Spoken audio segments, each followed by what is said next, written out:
कि हक गोई बेबाकी आईने जवा मर्दी, हक गोई बेबाकी आईने जवा मर्दी, अल्लाह के शेरों को आती नहीं।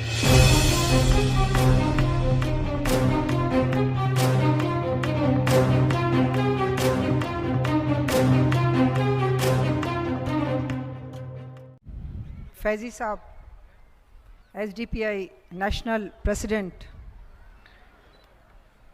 जनाब वाइस प्रेसिडेंट साहब, मजीद साहब बहुत अच्छी तकरीर करके गए और ज़्यादा टाइम ख़राब नहीं करूँगी। स्टेज पे बैठे मेरे सारे भाई बहनों और मेरी बहनें, मुझे जिन पे बहुत फ़ख्र है, इस बारिश में भी भीग के भी बैठी रही हैं।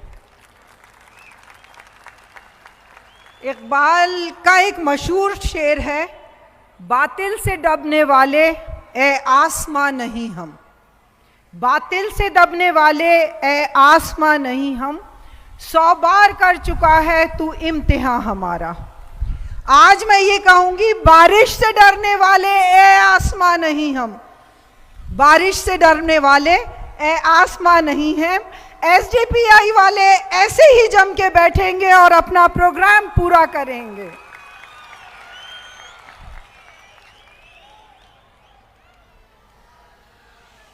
बेहतरीन सुनने वाले, क्योंकि बोलने वालों का तो बहुत ज़्यादा आदत होती है, बोलते हैं, लेकिन बेंगलोर आके एक बहुत अच्छी बात आती है कि सुनने वाले बहुत अच्छे हैं, कि बहुत तहम्मुल से, बहुत इत्मीनान से, बहुत सब्र से सबकी बात सुनते हैं और यहाँ आके हमेशा एक दुगनी खुशी मिलती है।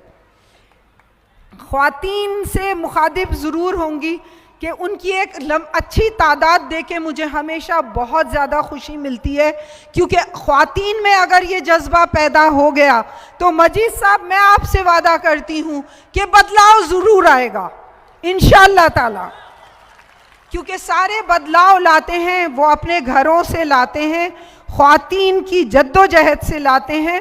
मुझे ये फ़ख्र है कि आज के हिंदुस्तान को बदलने वाली ख्वातीन हैं, जिन्होंने तलाक़ वाले मैटर पे यकजहती के साथ एक होने के साथ साथ जो जुलूस निकाले थे, तो वो सामने वालों को ये एहसास दिला दिया था कि औरतें कमज़ोर नहीं हैं, इतनी ही ताकतवर हैं। आपके लिए हमेशा हार जीत की परवाह कभी करना ही नहीं चाहिए, लेकिन यकजहती से लड़ना, अपनी बात को मनवाना, दिखाना, ये एक बहुत बड़ा मायने रखता है। उसके बाद NRC कौन था? वो शाहीन बाग से ही शुरुआत हुई थी औरतों की, उन ख्वातीन की जिन्होंने ये बताया था। ये मुसलमानों का मसला नहीं था, NRC ख्वातीन का मसला नहीं था, ये सारे हिंदुस्तान का मसला था, लेकिन लोगों ने उसे सिर्फ मुसलमानों का मसला बनाया और उन अपने भाइयों और उन सारे अपने रिश्तेदारों की खातिर वो बारिश में भीगती हुई, अपने बच्चों की कुर्बानी देती हुई वो ख्वातीन थी जिन्होंने पूरे हिंदुस्तान को एक बार हिला के रख दिया था कि हम कमज़ोर नहीं हैं। मैं मुबारकबाद देती हूँ अपनी उन सारी बहनों को। आज हर आदमी 15 अगस्त की बात करता है, हमारी आज़ादी की बात करता है। हम आज़ादी की बात कहाँ से शुरू करते हैं? हम शायद भूल गए, आज़ादी की लड़ाई 1857 से शुरू हुई थी, बहादुर शाह जफर की कुर्बानी से शुरू हुई थी, उसके बेटों के तश्त में सर लाके शुरू हुई थी, लेकिन आज किसी को याद नहीं है। आज बहादुर शाह का जफर नाम लिया जाता है, क्या उनकी बीवी के दिल नहीं थे जिनके बेटों के तश्त में खून लाके, खून से भरे हुए सर रखे गए थे? वो क्या कुर्बानी उन औरतों ने नहीं दी थी अपने बेटों की? वो औरतें थीं जो घरों में बैठ के अपने माओ भाइयों और बापों की कुर्बानियाँ दे रही थीं। क्या वो टीपू सुल्तान की कुर्बानी नहीं थी? क्या उनकी बीवी की कुर्बानी नहीं थी कि जिन्होंने अपनी औलादों के को यरगमाल के तौर पे अंग्रेज़ों को दिया था? क्या वो उन औरतों की कुर्बानी नहीं थी? ये कुर्बानी जो 75 साल में वो लुटिया डुबो रहे हैं वो लोग। पानी मुझे चाहिए, पानी मत हटाइए, मेरा गला 2 मिनट में सूखता है। मैं आज जो बात कर रहे हैं 75 साल में, आपको पता है 1857 से लेके 1947 तक कितने साल होते हैं? गिन के बताइए। 90 साल। अरे 90 साल की कुर्बानी को तुमने 75 साल में ख़त्म कर दिया, और 75 भी नहीं, शायद 25-30 साल में ही भूल गए कि किन मुसलमानों, आज वो शायद याद नहीं है कि शहदा के नाम जो दिल्ली में शहीद स्मारक के तौर पे जो शहदा के नाम लिखे हुए हैं वो सारे मुसलमानों के नाम हैं और सबसे ज़्यादा मुसलमानों के नाम हैं। आज हम बात करते हैं ख्वातीन की। मुझे ये फ़ख्र है कि मैं ख्वातीन की बात करती हूँ, इसलिए बात करती हूँ कि मुझे वो दर्द पता है जो उन लोगों ने झेला होगा, जो उन लोगों ने बर्दाश्त किया होगा। आप एक औरत को सियासत से कब तक दूर रखेंगे? आपके पास आबादी का आधा हिस्सा ख्वातीन का है, आपको ख्वातीन को सियासत में लाना पड़ेगा। अगर 30% पे बात होती है तो आपको ख्वातीन को कहाँ से ढूंढोगे, ये बात मुझे बताओ। मैं अपनी बहनों से मुखातिब हूँ, मुझे ये फ़ख्र है कि कर्नाटका में एक अच्छा रेशो है एजुकेशन का, और उस एजुकेशन के रेशो पे बात करते हुए मैं कहती हूँ कि आपको एक वोट देने की हर एक को आज़ादी है। जिस तरह एक मर्द को आज़ादी है एक वोट देने की, एक औरत को भी आज़ादी है। हम अपने दिमाग से क्यों नहीं चलेंगे? हम ये क्यों नहीं आके, अगर हमारे पास कोई MLA, या मैं तो बहुत छोटी बात करती हूँ, हम घरों में रहने वाली ख्वातीन हैं, अगर कोई आके हमसे वोट मांग रहा है तो प्लीज़ हंस के ये तो पूछ लीजिए, चाहे वो पार्षद के इलेक्शन की बात मैं तो आपसे शुरुआत से यहाँ से नीचे लेवल से करती हूँ, उनसे हाथ जोड़ के ये तो पूछ लीजिए कि मोहल्ले में कभी आके हमारे हाल पूछे थे?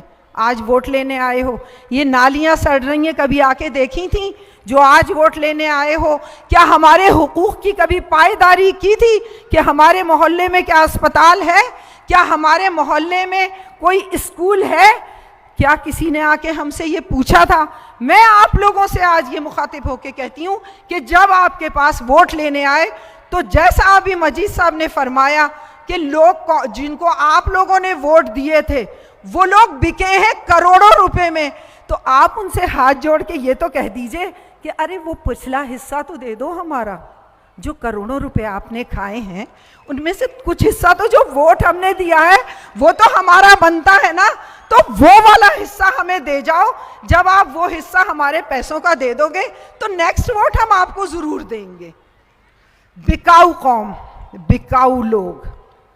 और कोई मुझे हैरत होती है उन लोगों से कि कोई पूछने वाला नहीं है कि आप लोगों के पास पैसा कहाँ से आ रहा है इतना, क्या आप लोगों को करोड़ों दे गए और वोट खरीद रहे हो और टैक्स की मार जनता को दे रहे हो।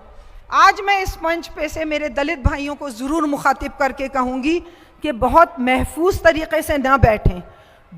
अभी पहले तो नंबर शुरू से ही उनका है, लेकिन दूसरा नंबर उनका ज़रूर आएगा, क्योंकि अगर आप गौर करेंगे नौकरियों में, अगर आप गौर करेंगे तो सारी चीज़ें प्राइवेट होती जा रही हैं। प्राइवेट होने का मतलब क्या होता है कि जो रिजर्वेशन दलित को मिला हुआ था, जो उन लोगों को एक रिजर्वेशन मिला हुआ था कि आप तरक्की कर लेंगे, वो रिजर्वेशन उनसे छीना जा रहा है धीरे धीरे। जब गवर्नमेंट के जॉब ही नहीं रहेंगे तो रिजर्वेशन कहाँ से रहेगा? वो आपको और उनको, आपने देखा होगा सच्चर कमेटी की एक रिपोर्ट आई थी, अगर ज़्यादा बोलूँ तो आप बता दीजिएगा, मैं चली जाऊँगी, बोर नहीं करूँगी आप लोगों को। सच्चर कमेटी की एक रिपोर्ट आई थी कि मुसलमान दलितों से बदतर हैं। आप क्या समझते हैं, क्या वो हमदर्दी में आपके रिपोर्ट आई थी? नहीं, उन्होंने बीजेपी को ये दिखाया था कि देखिए आप तो खुल के आ रहे हो, लेकिन हमने इनको इतने सालों में इस हालत पे पहुंचा दिया है कि ये दलितों से बदतर हैं। देखिए हम आपसे कम नहीं हैं। आपको कब तक कांग्रेस वोट डराती रही? आप हमें वोट दो, नहीं तो बीजेपी आपको मार डालेगी, और उसका फायदा बीजेपी ने उठाया। आज किस चीज़ की राजनीति है? आप क्या राजनीति जानते हो इसे? आज राजनीति कहते हो इसे? ये राजनीति है धर्म की राजनीति। लेकिन इस तरह की कोई भी राजनीति बहुत देर पा नहीं होती है। शायद आपको पता होगा हिटलर ने जब जीता है तो इस दर्जे की उसके फॉलोअर थे, इतने लोग थे कि गिनती नहीं शुमार होती थी। लेकिन किसी भी जालिम का अंत होता है उन्हीं लोगों के हाथों में जो उनके फॉलोअर होते हैं। अभी आपने देखा होगा और सुना होगा, पता नहीं शायद मेरी बात किसी को अच्छी लगे या ना लगे, ये जो कावड़िया जाते हैं उन लोगों ने एक हिंदू आर्मी वाले को मार दिया। आप अगर रावण पैदा करोगे तो वो रावण आपके घर को भी जलाएगा, ये मत सोचिए कि भूल जाइए उस चीज को। आपके गले भी आएगी। आपके ज़्यादातर मैं लोगों को यही कहती हूँ कि नेताओं के बच्चे पढ़ते हैं ऑक्सफोर्ड में, यूनिवर्सिटीज़ में, बड़े बड़े बाहर जर्मन जाते हैं, कनाडा जा रहे हैं, और जो आम हिंदू है, मैं तो हिंदुओं से भी हमदर्दी रखती हूँ। क्यों रखती हूँ? कि वो बेवकूफ़ बन रहे हैं और एक वक्त आएगा जब उनको होश आएगा ना, तो उनके पास कोई चारा नहीं रहेगा। और आपके बच्चे क्या करवा रहे हैं? आपके बच्चों को लाठी चलाना सिखाया जा रहा है, लिंचिंग सिखाई जा रही है, और आपको एहसास भी नहीं हो रहा है कि आपके बच्चों का क्या हशर हो रहा है। तो मैं फिर वापस से अपने एक बार फिर ख्वातीन के नाम पे फिर एक बात कहूँगी कि ख्वातीन को फिर एक बार जज्बे के साथ उठना पड़ेगा, सियासत में एक मजबूत मुकाम पैदा करना पड़ेगा। आपको अपने मोहल्लों में देखिए, मैं हमेशा एक बात कहती हूँ कि काम जैसे कि हमारे यहाँ SDPI वाले काम करते हैं, छोटे लेवल से काम करना शुरू करना पड़ेगा। आपको मोहल्लों से काम करना पड़ेगा। आपके मोहल्लों से एक दूसरे के दुख दर्द में जब आप शरीक होना शुरू करेंगी, आप एहतजाज करना शुरू करेंगी।